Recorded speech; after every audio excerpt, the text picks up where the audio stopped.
দেহ গোস্তের কেমন লাড়তাছে ডাইনার দা বাবার দা সমানে কাম করতেছে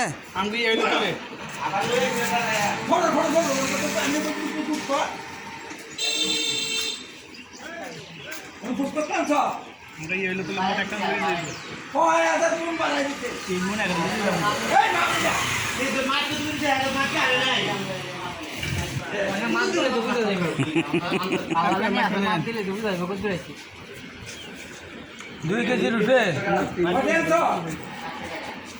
ও জনের কথা জনের বাচ্চা যাই আর চিনি মারবা চিনি বান্না আমারে দেখাইবা আমার বুঝপাইবা এই বিয়ে বিয়ে আগে লই যাবে জনের কইছে চিনি আই কাশি রোসা কই অনেক মাংস হয়েছে কতলা আর করবে তো ভাই আই কাশি মানে কম জানি কাম করি না আমি করছিলাম আমি হ্যাঁ এমনি করে মানে সাহেব হাও তো নি দিতে পারিনি কাম করলে এম করে নাই বাবা এটা ভাই ইমসি করে দেবে আই কাকা রাত পরে